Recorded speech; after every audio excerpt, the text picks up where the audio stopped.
everyone, this is Andy Polk. And this is Ben Shaw. And this is BBJ, the Bathwater and the Baby Jesus podcast. Today we're going to be talking about worship.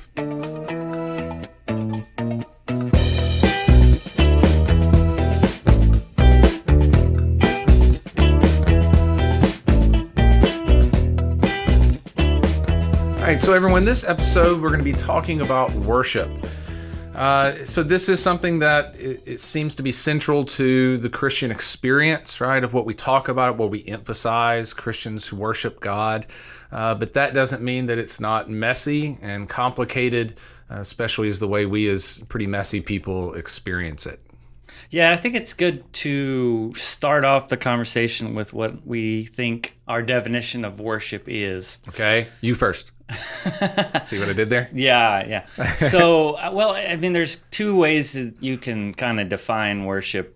You know, there's like the traditional churchy definition of like worship is a time where people come together to collectively worship God. In this situation, obviously, we've got lots of other gods that we worship, which that's a maybe a different conversation, but I think that it's the other way to look at it is more of like a traditional historical definition of worship, right? So, you know, you think about ancient Near Eastern cultures and their idea of worship is totally different than, you know, what ours is. And so, So what was theirs?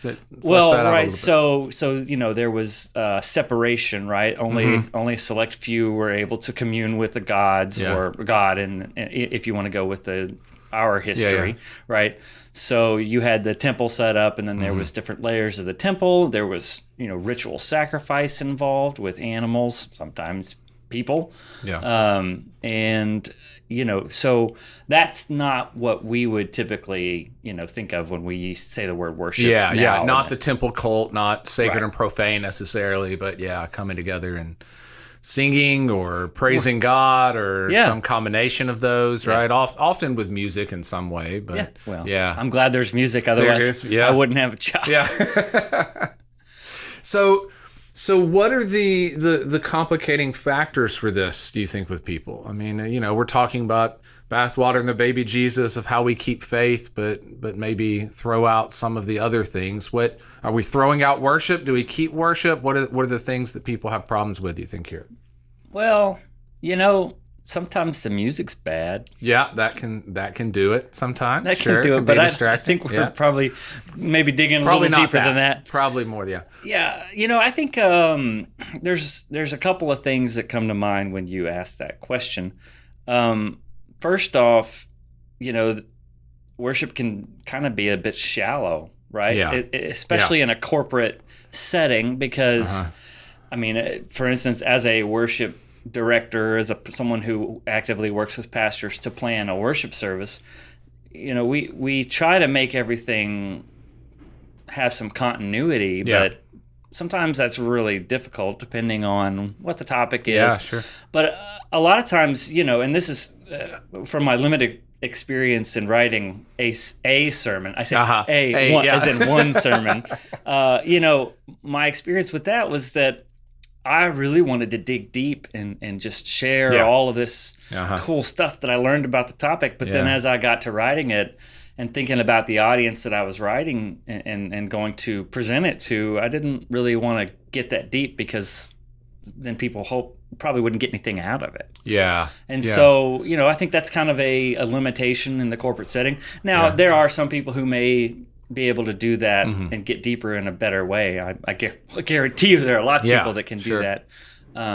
But I think that probably the vast majority of people who are putting together sermons and lessons and that kind of stuff, especially in a hour-long worship service or 2.5 hour, or, you know, whatever length of service your particular brand of Christianity likes to have on a weekly basis, there's going to be only so deep that you can get into it. And so that's definitely one limitation, is just the depth of the experience. Yeah, that's a good point. I think that the depth is a good term here, because there, as you said, there's some things that are out of control. The situation itself can only allow, right? There's difference with a conversation. Right. You're having a conversation. There's give and take. There is. We talked about like with preaching. It's a thing. There's something that happens in the air, right? You have what you've prepared, what you think. And yet you can't really control once you say it out there what people take from it, right? So you, as you said, when you're preparing it and giving it, you have to have some idea of the audience and what's happening. The flip side of that for a lot of people is just from the people that I know, friends and students that I work with and everything else, is I think some feel that the whole thing is a version of shallowness, right? And this is the difficulty of, well, you come to corporate worship, right? What people actually say is you go to church, right, to refill your spiritual gas tank, right? You get pumped up for Jesus, and then you go out. I mean, this is the part that I've had problems with. As you know, we're still friends, and you're a worship director. I have issues with this. Partly because I think for large portions of Christianity, their idea of Christianity is going to church. Yeah. And by going to church, it's experiencing the worship in some way. Yeah. And then they go home, they're regular people in regular lives. I don't think that's anything to do with Jesus and the way Jesus talked about it.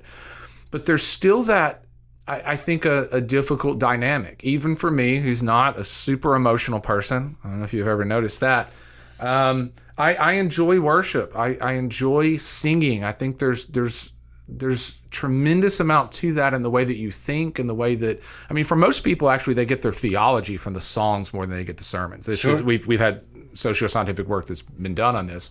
Most people understand even theology through songs because we remember them. They fit. It's the way that we envision the world. Which can be a big problem. Can be a huge problem if you pay attention to the songs. It makes no sense. Theologically questionable That's exactly worship right. songs out there.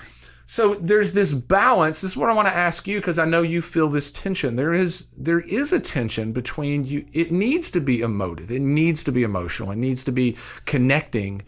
But there is a problem that I think churches have, especially kind of Protestant evangelical churches, where the point of it somehow is to be really emotional, right? To really get you going. And there doesn't seem to be a whole lot of depth of what does this do afterwards. Yeah. So how do you deal with that tension? Well, all right. So first of all, I'll affirm your statement that emotion is definitely sometimes almost a manipulation of emotion is the driving force behind planning. In my case, I really try to avoid that. And I'm not trying to toot my own horn or anything, but being aware of it, right? Yeah, you think of it. Yeah. You know, that being said, I mean, we have controlled lighting, we have good sound, we've got all of the stuff. Mm-hmm. But that's supposed to be a vehicle to allow people to experience God, not a not me trying to make them. Does that make sense? Yeah, sure. What my goal is in creating a worship experience, and that's a whatever term. Some people hate that term. I sometimes when I say it, I'm like, I don't know if I like it, but I can't think of any other way to describe it. I mean, that's what I'm doing. Yeah. Is I'm creating a set time frame where people are encouraged to have some type of an experience of worship, not of me, not of the songs that we're doing, not of the pastors, but with God. And so in our case, the church that I work at has two worship styles. There's a traditional service and the modern worship service, or contemporary, or there's lots of names for that style of service. And it's definitely modeled more around that non-denominational worship experience with big band and the modern songs that are some of them are on the radio. We could have a whole nother conversation about worship music and the industry of worship music, which is it's a thing. But the whole point is that whenever I'm trying to create a worship experience, that it is one that doesn't have distractions. Yeah. Right. So I try to eliminate things that could take people pull people out. Yeah, that's right. Yeah, of this environment. It's a connection with God, an idea that you're in the presence of God. Yeah, there's a lot there that, I mean, from my experience, you're like, oh wait, what did that? Like, right, there's something else that comes through. There's a lot of stuff that can and all things aren't the same for all people either. I mean, that's why there are so many different. That's right. You know, I keep using the word brand, but there's different brands of Christianity, right? Yeah. There's different brands or styles of worship. Yeah. And there's not any one right way to Yeah. do a worship service. Yeah. And I say that worship service versus worship because I think those are two different things. Sure. Yeah. A worship service is a time where people come together to worship, but worship shouldn't be contained into that 1 or 2 hours on a Sunday morning, right? There's a whole lot more to that, and I think just you know, and this may be a tangent, but a long time ago, whenever the church became an industry, Sunday mornings became the biggest point of financial support for that industry. Right. Mm-hmm. And so, you know, then a lot of decisions went into being made about what do we do with Sunday morning bringing worship? people in. We got to get people in. That's right. Yeah. And, you know, yes, of course, there, especially in the culture that I grew up in, the evangelicalism, it's formed around saving souls and getting those baptisms done. You know, you got to hit your quota for the year. But as I've gotten older and I look back, I realized that, well, it takes a lot of money to put on the kind of production that they had even when I was growing up. I mean, we had a big production, and there's nothing wrong with that. So don't hear me saying, you'll never hear me argue about more cool stuff in worship, because I think it can be beneficial. But if the motivations behind it are not pure, then it's very problematic, because there's the motivations are not creating an environment for worship. They're manipulating people into having an emotional experience, which then opens up their pocketbook. Yeah. So. Yeah, and we have to admit there's an issue of investment there too. Right? I mean, I think it's similarly connected to having really giant churches with wonderful facades that you can see from the street over there. So you come over and you get people, and as you said, there can be positive motivations to these types of things. If we get them in the doors and they hear the message and they'll accept Jesus as their personal Lord and Savior, and then it'll go.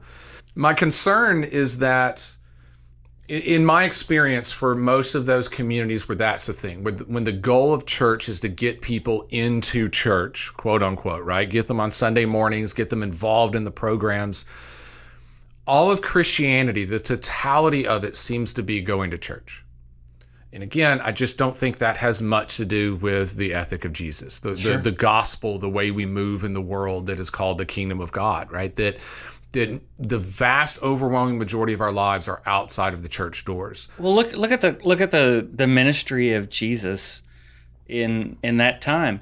Was it ever built around people coming to him? In fact, most of the time when people came to him, he tried to get out of there. Yeah. Like he did. Yeah, certainly Mario escaping the crowds and all this. There's a couple of examples where that doesn't really work, like the Sermon on the Mount, because there was obviously times when he was proselytizing and saying stuff, and it was intended for the people to hear.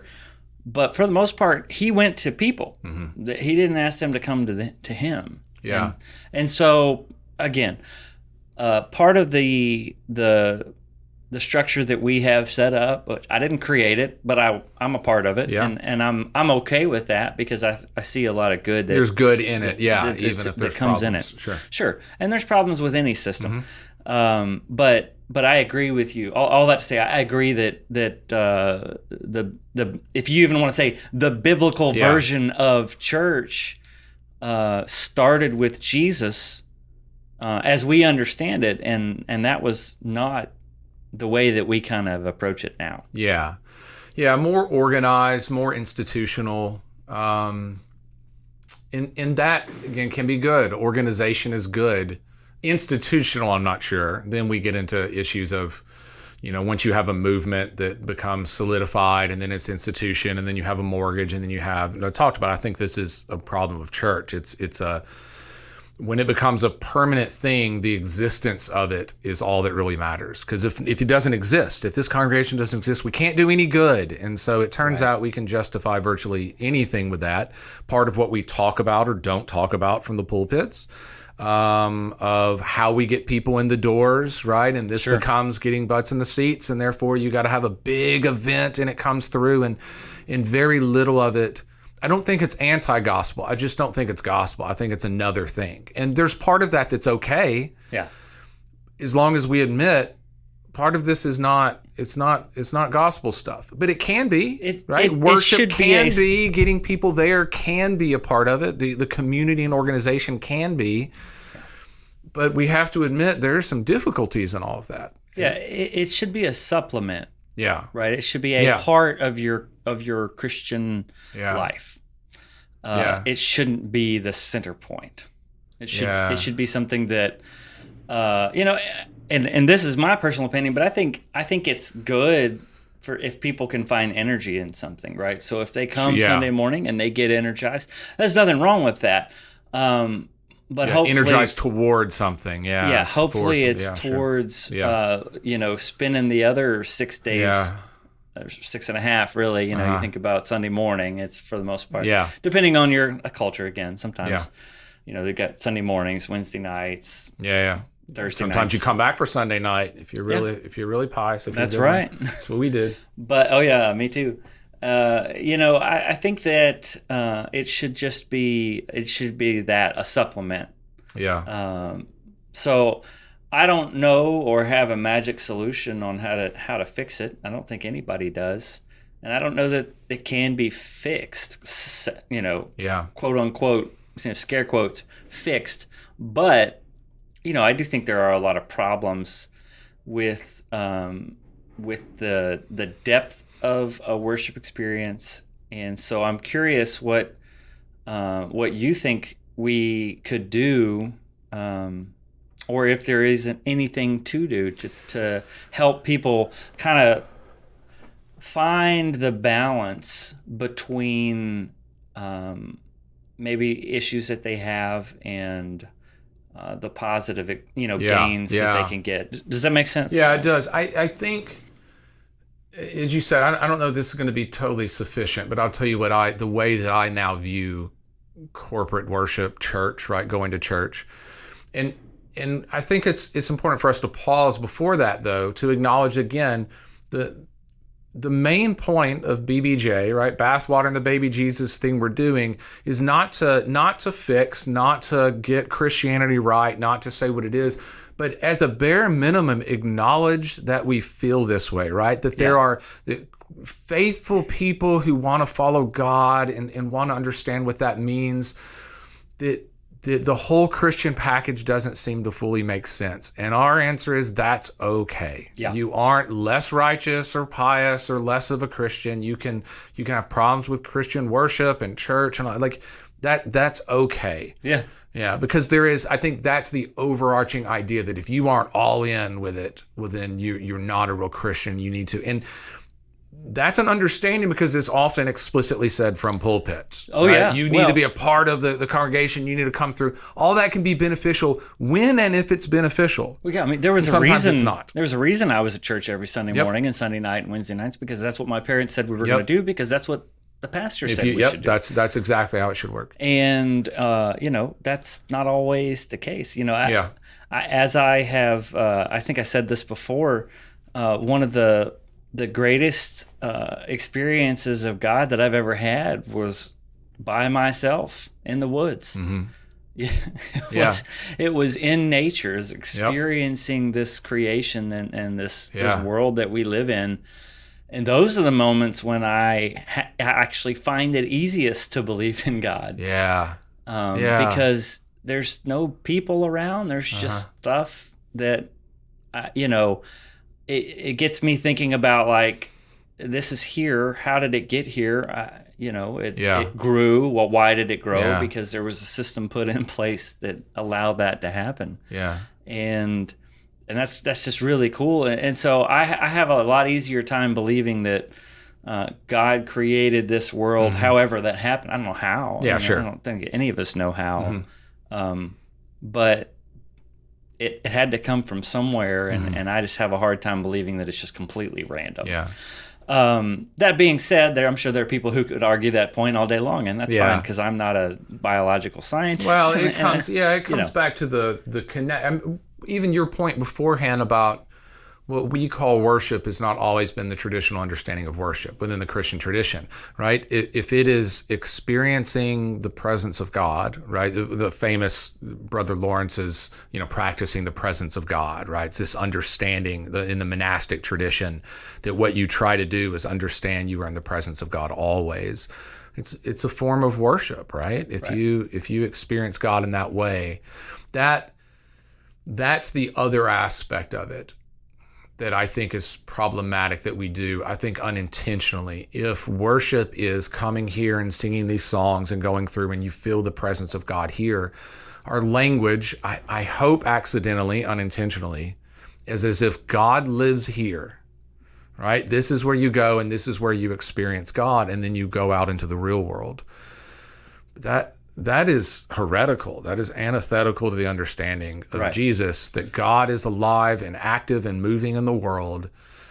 So to me, let me throw this by you of my understanding now, the way that I try to deal with worship and church, is that this is the time that Christians come together and remind each other how the world really works.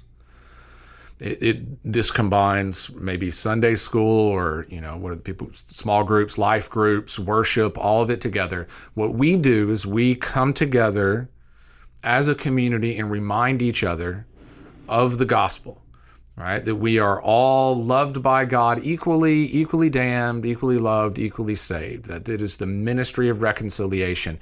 But as we've talked about before, that has intense implications on the way we view and work in the world.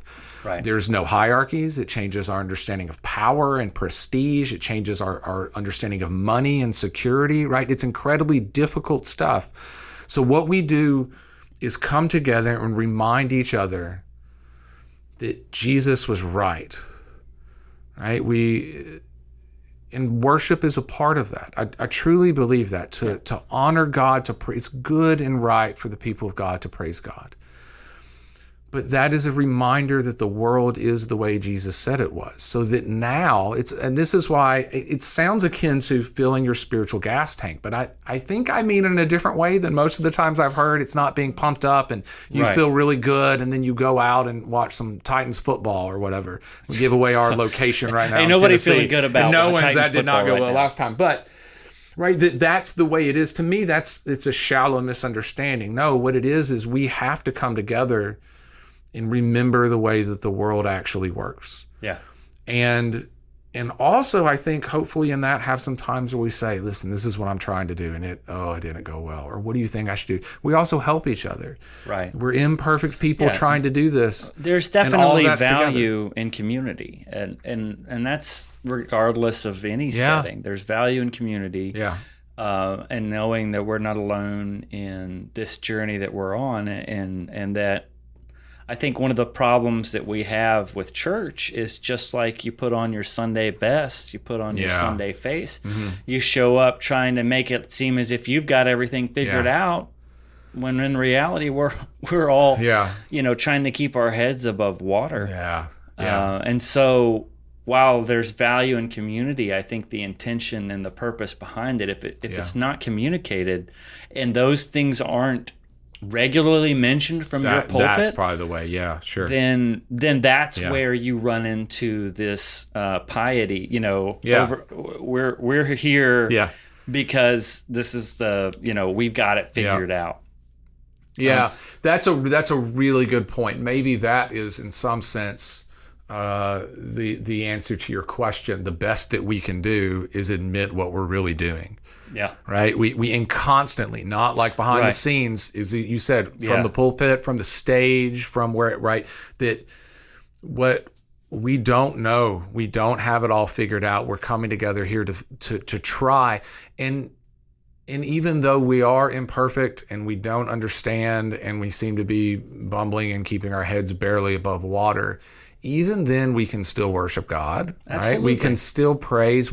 It's enough for God, right? This is the thing. Who we are as we are is enough for God. So we can come, and that's not just coming on Sunday mornings. Sunday mornings when we have other people in the community say, yeah, you're okay. You're fine, right?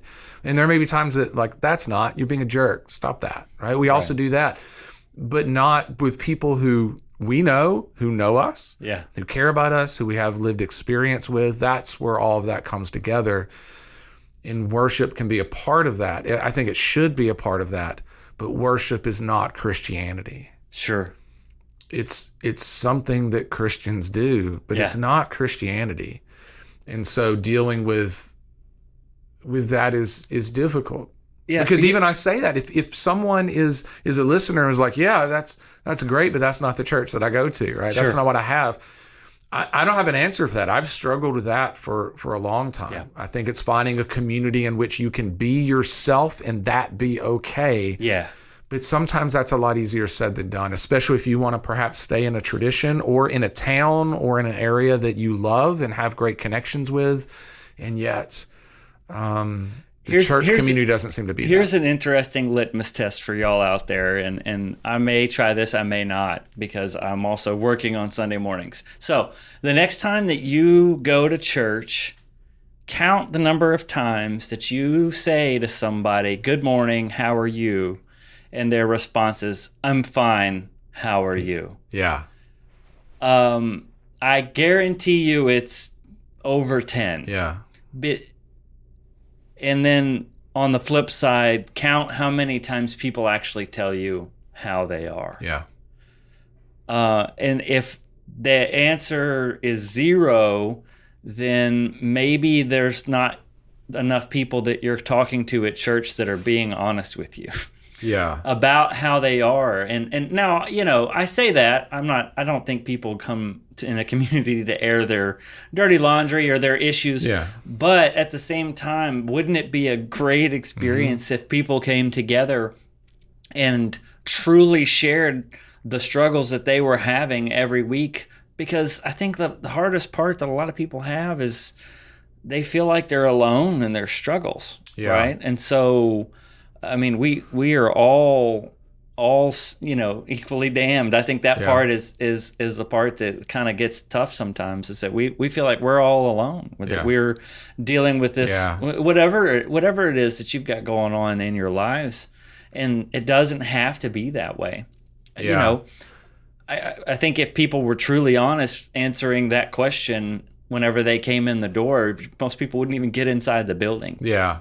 And we certainly recognize that that's not right. There can be painting with the large brush thing of, well, at church we got to come together and we got to be open and we got to be. I mean, with some people, yeah, and with other people, no. Yeah. Right. There are some people that it's just a general polite thing. I don't know this person, right? So I'm not going to be like, well, let me tell you about Wednesday. Yeah, and geographically, we are in the South, and that is certainly a polite thing to do. Polite niceness, that you come through. And I'm sure, not to say that people in the Midwest aren't polite or nice or any other region, but that is certainly a Southern American tradition of being polite. Yes, sir. No, sir. Yes, ma'am. No, ma'am. Yeah, and that may be a good difference too, that can help us at least keep it in our heads in terms of what you're talking about of depth and shallowness. There is a difference between being polite and being kind. Yes, that's good. That's good. We certainly in our church cultures, and certainly for us, as you said, in the Southeast, in our church cultures in the Bible Belt, it is almost as if it's more important to be polite than to be kind, right? Because you can be unkind as long as you're polite when you do it. We call it passive aggressiveness. Bless your heart. I would never have done that. I don't understand, but I guess that's okay for them, right? We have all these stories of it. Let's concentrate on kindness, right? Yeah. Kindness is at least being upfront. It's being real, but it's just trying to not be an a-hole all the time. Did you see how I filtered myself clearly right there for our audience? That was good.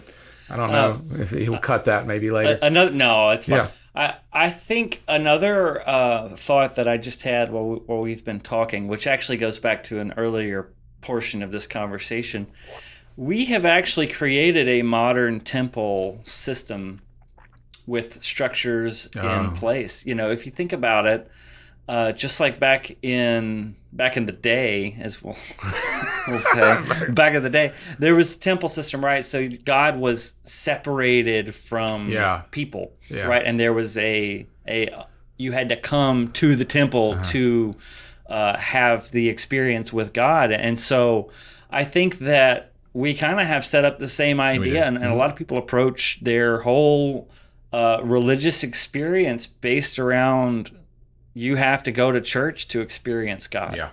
And I think that's wrong.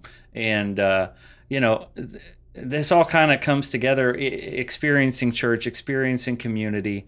It shouldn't just be on Sunday mornings. And hopefully, kind of bringing it back to the point we were just having, or the conversation we were just having about community and being able to be kind, is that you can find a group of people within your larger church that you can have those how are you conversations, and they are open and honest and deep and meaningful, and those are the things that can be energizing about worship and about church. And there's also some problematic stories that I've heard. I'm not sure if you've heard of the Fall of Mars Hill podcast that came out. Yeah. Did you listen to any of that? I haven't listened to it, no, but yes. Fantastic podcast. It was put out by Christianity Today, which is mind-blowing that Christianity Today put that out. But one of the things that I have appreciated that they're trying to do is have a lot of transparency in reporting the bad stuff that happens along with the good. And so that's at least a good, honest approach to it, regardless of some of the other structural problems with that organization. But I mean, what organization doesn't have structural problems? Anyway, I say all that to say that there was a lot of manipulation and judgment and stuff that happened even in the small group settings, but a lot of that comes from the top, right, and from the leadership of the church or organization that you're a part of.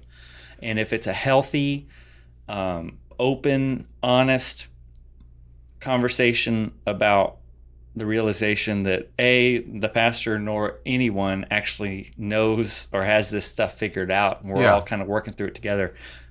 In my opinion, that's the good starting point for a healthy worshiping congregation. Yeah.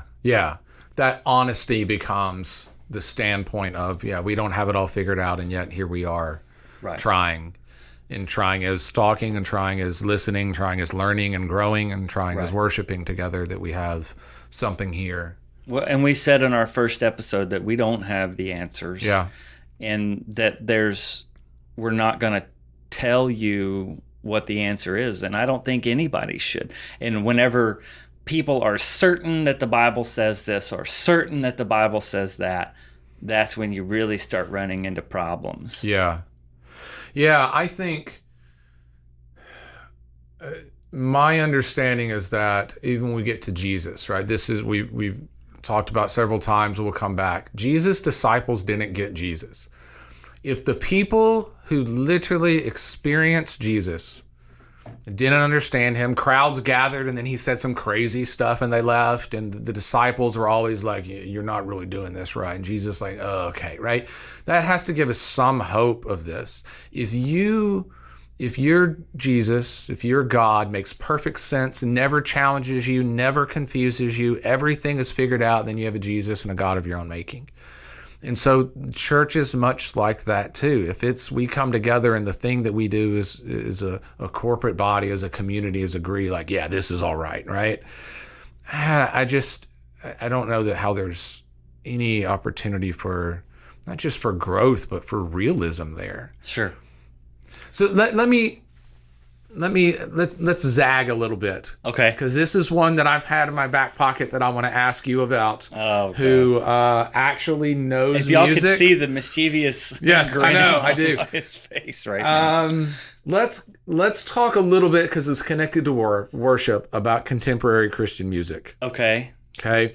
So, one, I don't want to date Jesus. Okay. I don't think I'm supposed to, and yet I listen to a lot of contemporary Christian music, and I feel like Jesus is my boyfriend, and that's creepy to me and weird, and I don't know what's happening. Yeah. But also this. Yeah. Even movement for we as Christians, we should be listening to Christian music, and we should go through. I mean, even old hymns, as we said, have some really problematic and theology that doesn't make sense. When we get to contemporary Christian music, I'm not even sure there's theology in there. It's just kind of the same stuff over and over. So what do you do with that as a person who, one, directs worship and thinks about this a lot, two, plays, I think you're at 79 instruments now and understands music in every way. How do you interact with contemporary Christian music? Well, I have a unique relationship with contemporary Christian music in that I don't listen to CCM radio ever. Okay.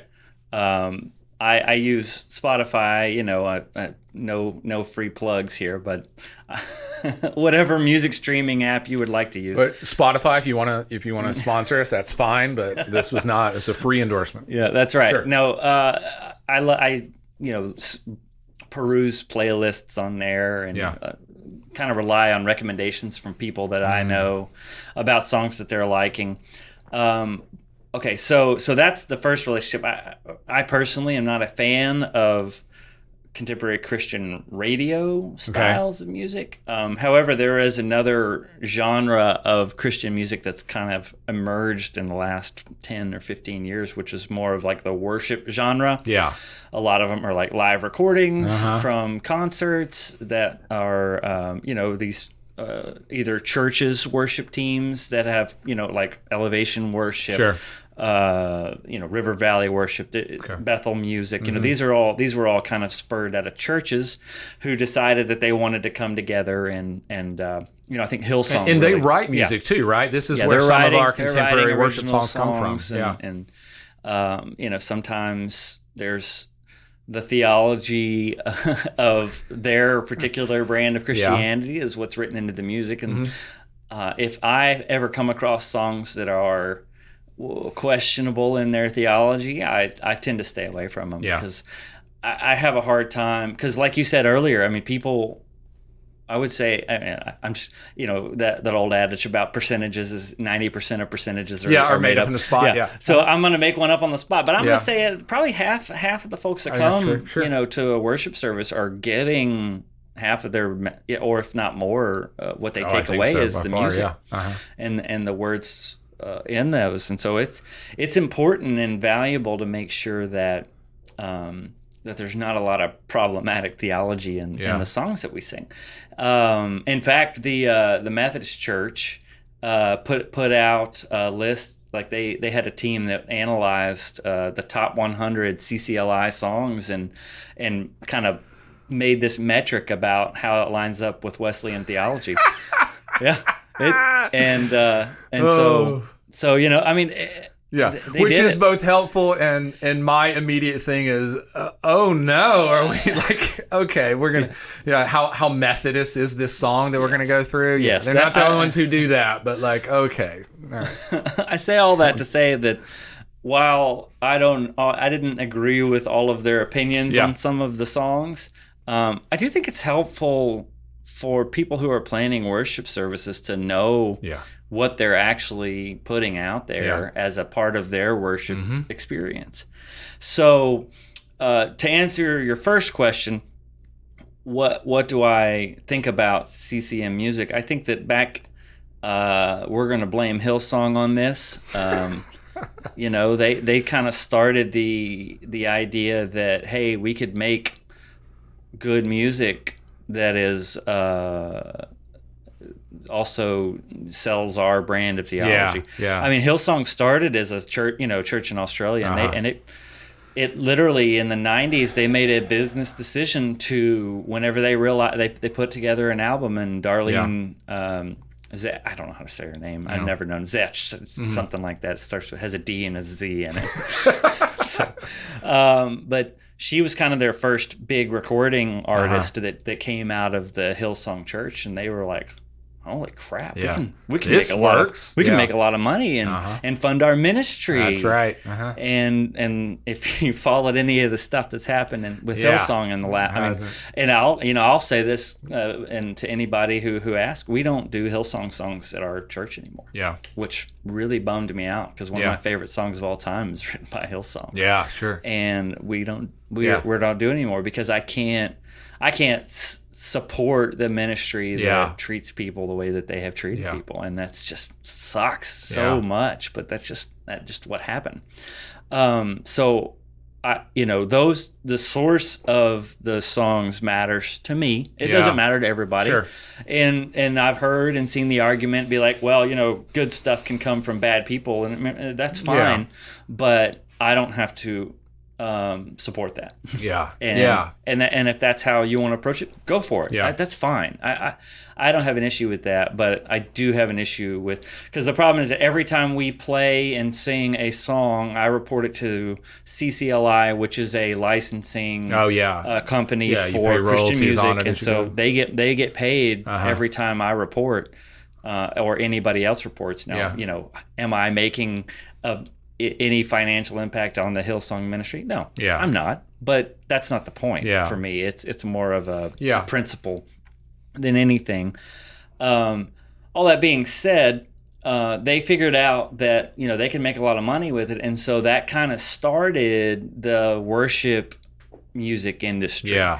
And then you take that along with that evangelical ideal of the personal relationship with God. And it became very me and Jesus type centered, which then we're all singing in a corporate atmosphere. There's literally a it's song, just me with God personally. Yeah, there's literally a song by Jars of Clay called "Love Song to a Savior." Oh yeah, which is a great song. Yeah. I love Jars. I actually love Jars of Clay. They're one of my favorite bands. Period. And I don't like contemporary Christian music. But I love Jars of Clay. I also am which also is not endorsing us in any way. So no, but one of the things that we're not going to get into song breakdown. That's another podcast. Let's not do that one. There are other people that do that.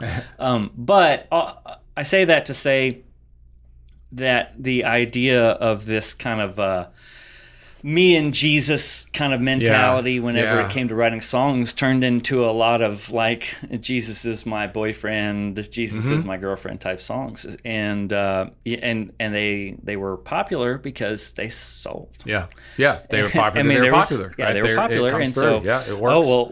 that formula worked. Let's do that again.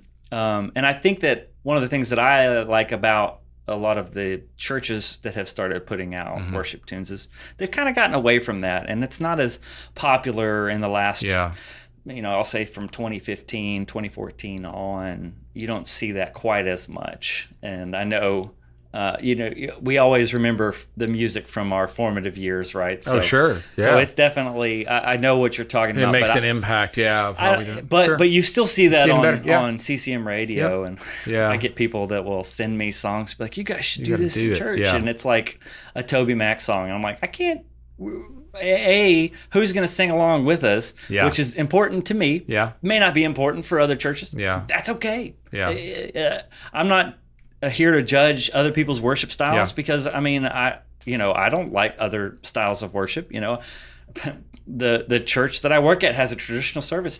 It's not my cup of tea.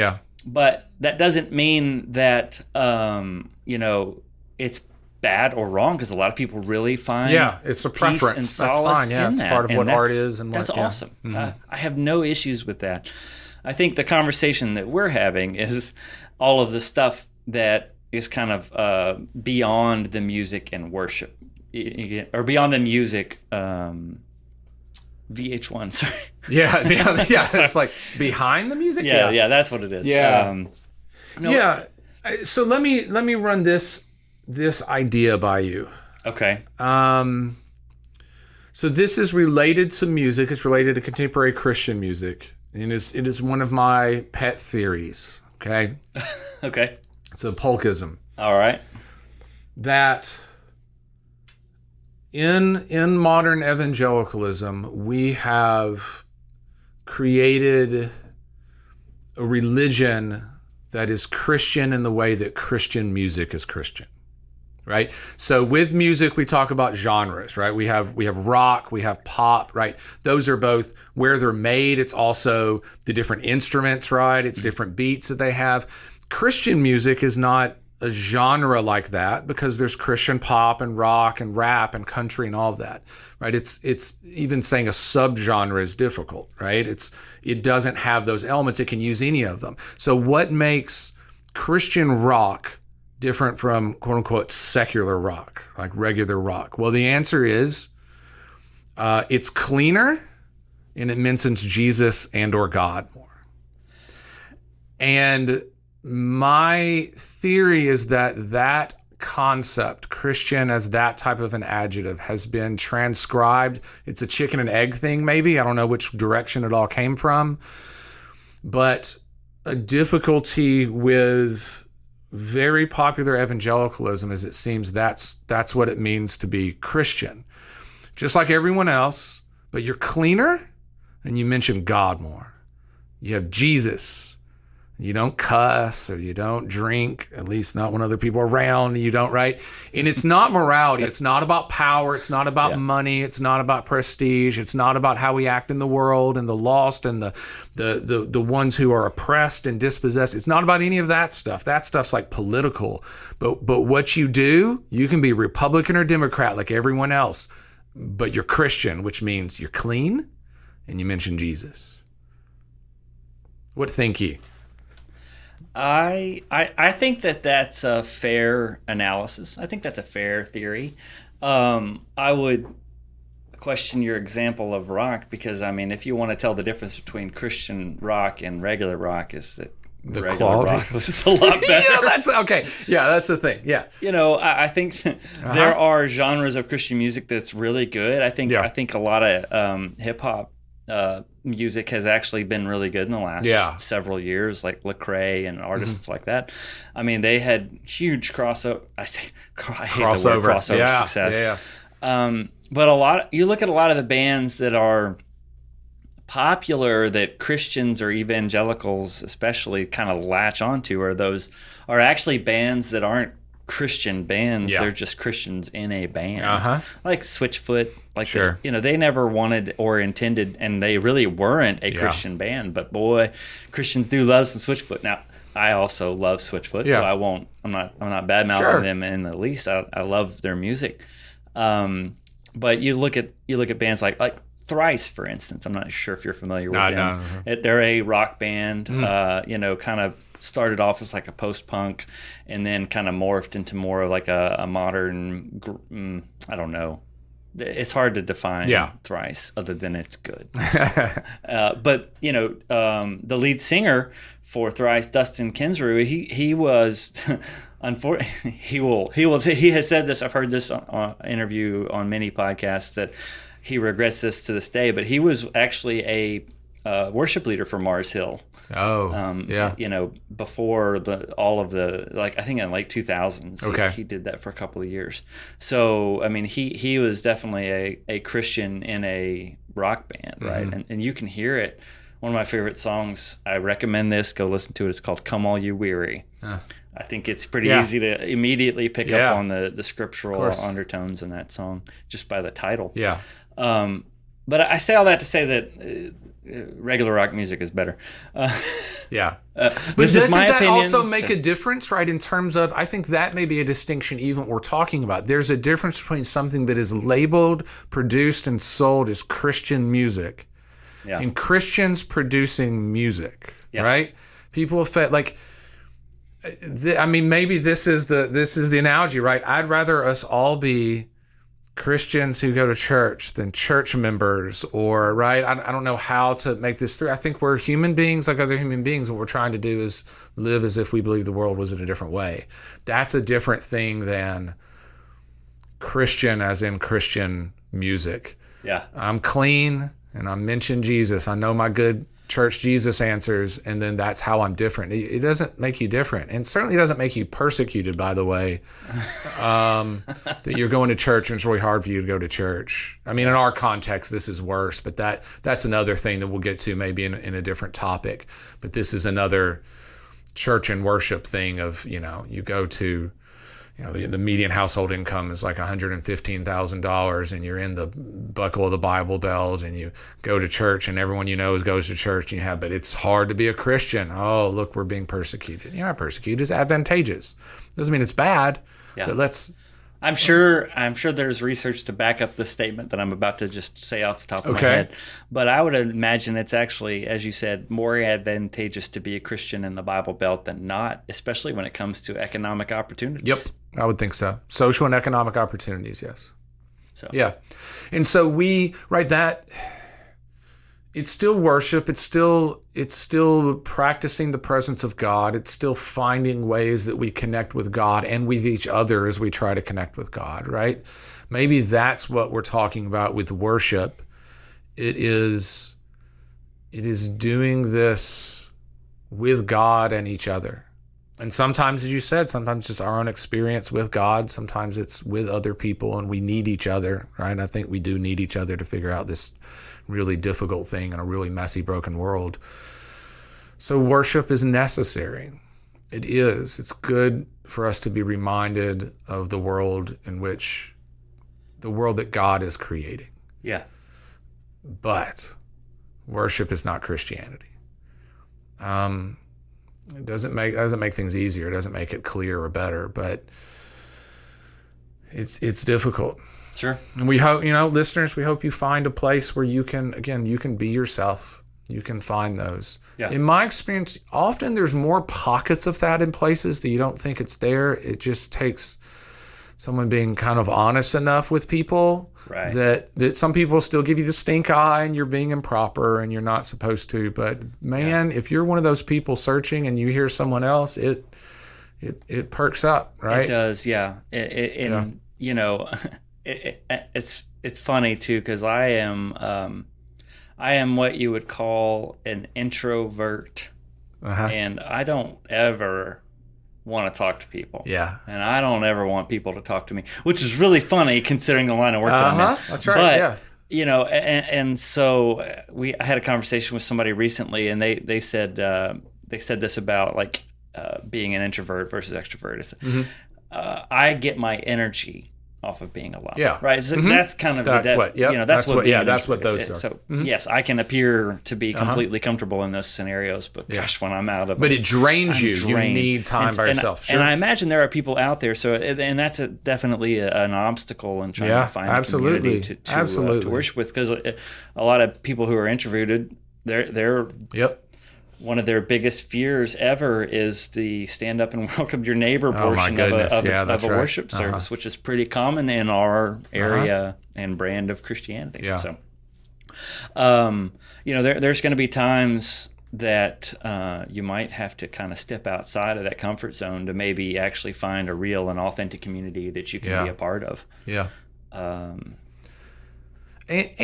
think we also should note here at the end that you can find authentic community outside of church. Absolutely. And outside of Christianity. Absolutely. Right? That we are all human beings. And I have wonderful friends. Some of my closest friends aren't Christians. Some are lapsed Christians. Some just don't have nothing to do with any of it. They're no less friends, no less worthwhile. And often actually help me tremendously in my understanding of Christianity and the world and how it works through. Sure. I do think it's helpful and important for you to have other people who are trying to do this thing too. Yeah. Just because you can have the common thing to talk about of what this means. But we acknowledge that that's really difficult. Absolutely. Right? Yeah. Especially in a region of the country, and I keep going to regions because that's where we are, that kind of looks down on asking these questions. Yes. It's not exactly encouraged. Sure. And so it can be even more difficult to start those conversations about, if you're having questions or you don't understand, what your pastor said, and then what the Bible actually, when you read it, that doesn't seem to make sense. It doesn't make sense there. All. Yeah, sure. It can be hard to ask those questions, especially whenever you've seen other people ask questions and be ostracized. Yeah. There are communities out there that will not ostracize you for asking questions. So if you're in one, you may try to find something else. And sometimes that hurts. It's the community you grew up in, you love. We both experienced that in those ways. But yeah, this is maybe a quintessential bathwater in the baby Jesus. You want Jesus, you want faith, but it doesn't seem to fit. The faith you have or the faith you're growing into doesn't fit the community you're with. That hurts sometimes. But it doesn't mean necessarily the answer is there's no God and none of this matters. You have that part that you have. You can question, you can move through. Yeah. But we need people who we can be ourselves with. Absolutely. And that is okay. Yep. Maybe that's all we want as humans, right? That there's that part. And we believe from our Christian standpoint, because that's a reflection of God in all of us. That's who we are. It's just a lot easier said and desired than to find. So we hope you can find it in the ways, and if we can help you do that, then we will, if there's any way to do it. Absolutely. Yeah, and we'll give the email again at the end of the episode. But if you have questions or need some help finding a community, you can email us. It's babyjesuspodcast@gmail.com. And we'd love to hear from you and hopefully maybe give you some resources. That's right. Yeah. Or some good starting points. Yeah.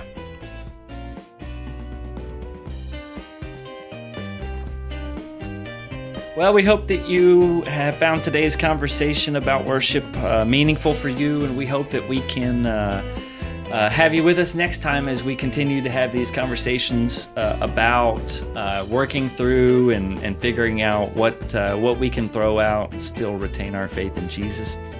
If you have questions, if you want to reach out and let us know what you think we're doing right or what you think we're doing wrong, we would love to hear from you. You can email us at babyjesuspodcast at email.com. Oh, man. Let's try that again. babyjesuspodcast@gmail.com. Have a great week. Thanks, everyone.